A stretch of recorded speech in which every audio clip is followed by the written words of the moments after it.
dengan cara apa? Diberi anggaran 200 juta per tahun per RW, total 1 miliar selama 5 tahun, insentif RT RW, Dasawisma, PKK, Posyandu semua juga dinaikkan. Untuk keperluan RT, RW, dan kelurahan itu, angkanya tidak boleh lebih dari 5%. Tiap RW 100 sampai 200 juta. Berebut besok orang jadi RW. Bukannya pikirin rakyat, RW diurusin. Pak Anies lebih memilih untuk nonton konsernya John Legend ketimbang nonton debat pilkada. Karena buat gue, itu adalah sebuah kode dari Pak Anies kepada para anak-anak Abah dan semua pendukungnya, khususnya yang ada di Jakarta. Supaya pada pilkada 2024 ini, kita coblos semuanya. Ya, yang penting untung gue dapet di sini, terus gue ikut ini. Yang penting gue untung di situ, terus gue ikut.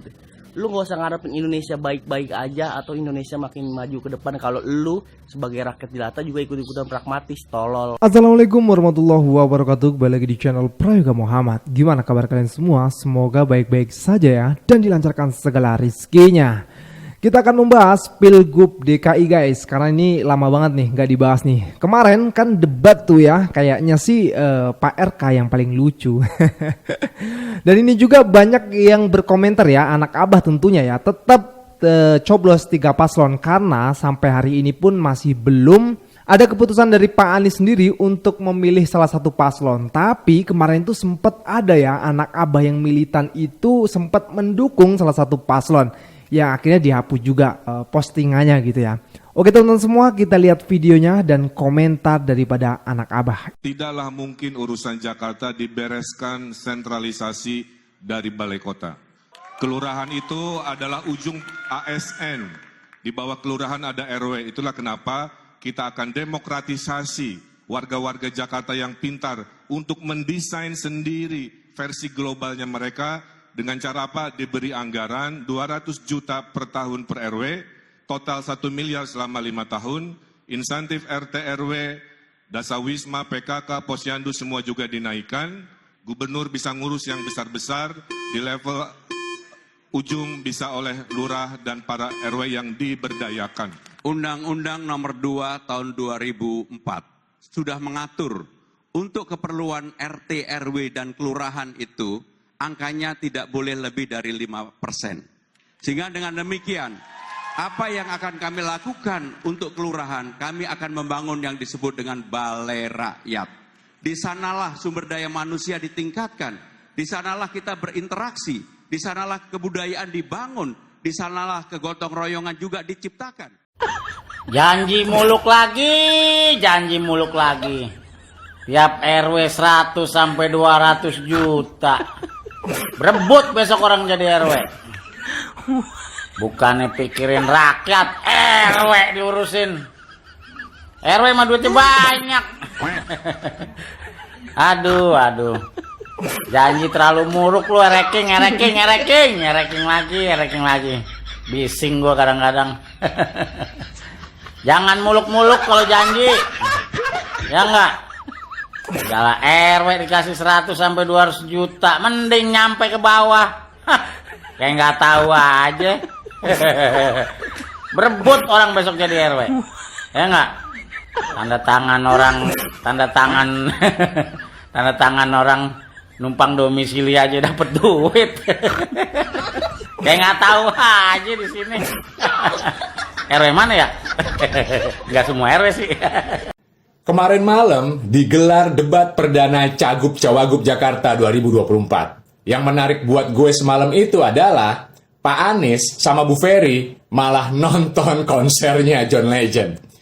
Kalau gue mengartikannya begini, bahwa Pilkada Jakarta 2024 ini nggak penting buat Pak Anies. Bahwa Pak Anies nggak mau dan nggak tertarik untuk terlibat di dalam suatu kompetisi pencarian kepala daerah yang semua pesertanya adalah produk dari kesepakatan para elit parpol, tapi sama sekali tidak berasal dari aspirasi keinginan warga Jakarta yang sesungguhnya.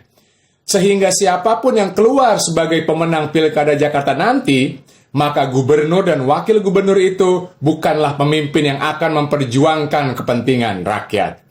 Tetapi mereka hanyalah petugas parpol dan kacung parpol. Dan menurut gue, Pak Anies nggak rugi apa-apa kok dengan tidak menyaksikan debat perdana Minggu malam kemarin. Karena menurut gue, debatnya nggak rame, nggak mutu, dan nggak ada gregetnya. Beda banget lah sama zamannya Pak Anies waktu debat Pilkada Jakarta 2017 dulu. Jadi menurut gue, dengan Pak Anies yang tidak ikut bertanding, maka Pilkada Jakarta 2024 ini sudah kehilangan pesonanya, sudah redup cahayanya, persis kayak nonton La Liga tanpa Messi. Tapi gue seneng banget ngelihat Pak Anies yang malah milih nonton konsernya John Legend dibandingin nonton debat Pilkada. Karena itu artinya, maka Pak Anies memiliki pemikiran dan semangat yang sama dengan para anak-anak Abah. Gue seneng banget lihat Pak Anies yang lebih milih untuk nonton konser daripada nonton debat Pilkada. Karena dengan begitu, anak Abah dan pendukung Pak Anies lainnya gak akan bingung dan malah jadi terpecah.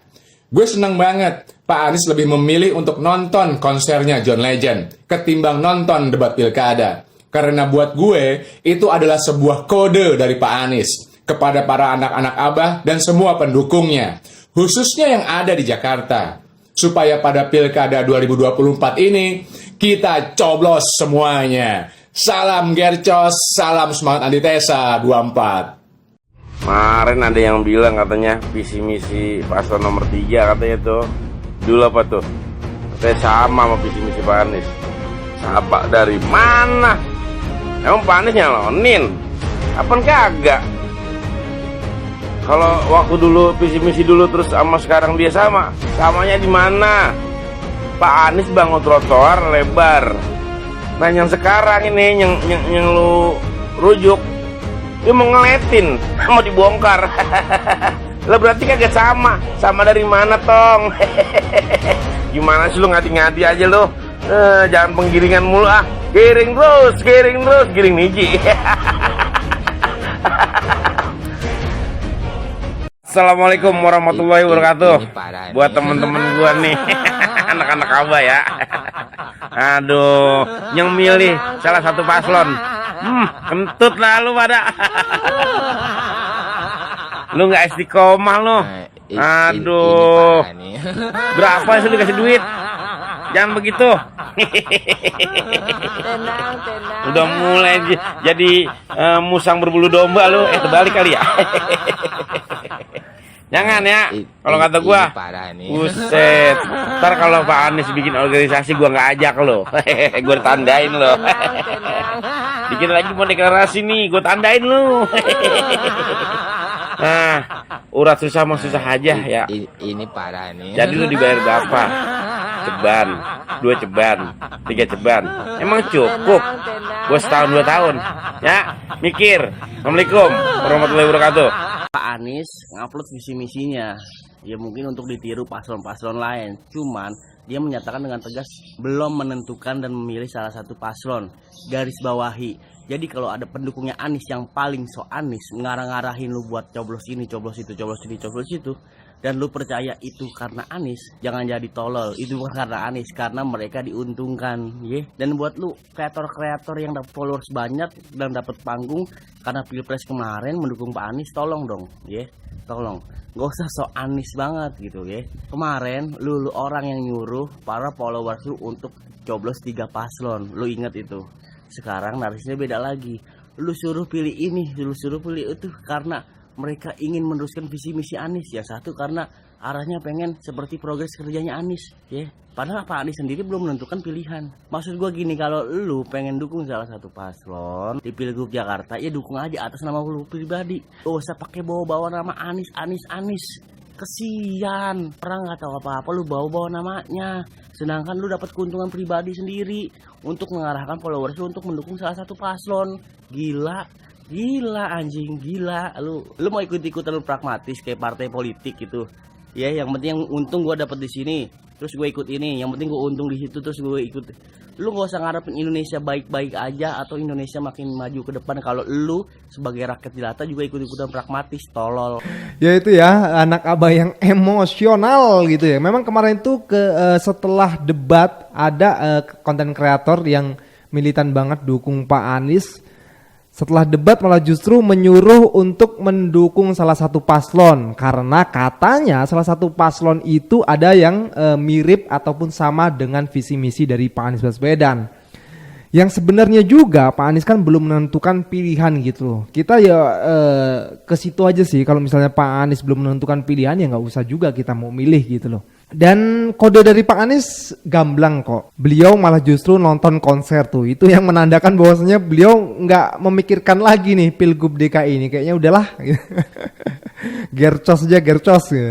Oke teman-teman, kita lanjut lagi ke videonya. Debat semalam Kang Emil strateginya nice. Dia banyak nyebut ibu saya, ibu saya. Ada juga momen minta maafnya. Ini nice banget. Ibu saya mengatakan kalau dianggap salah saya mau minta maaf Mbak Farhan. Kalau dirasa masih belum cukup, saya tidak akan excuse. Tapi yang lebih keren, setelah debat di hari ini nih, banyak akun-akun yang memosting momen-momen tersebut. Momen-momen mengharukan tersebut tuh banyak yang posting. Ada juga yang angle-nya itu ngeposting Pramono nyerang RK. Sebenarnya sih dibilang nyerang juga bukan. Tapi ya oke lah. Itu momen berusaha diviralkan. Ini strategi yang nice. Ini karena Kang Emil ingin menjadi Prabowo. Dimana Prabowo kemarin dengan momen 11/100-nya di TikTok menjadi viral. Tapi mereka lupa saat kemarin momen Prabowo 11/100 itu, ada Erick Thohir yang ngepost. Viewsnya entah berapa puluh juta.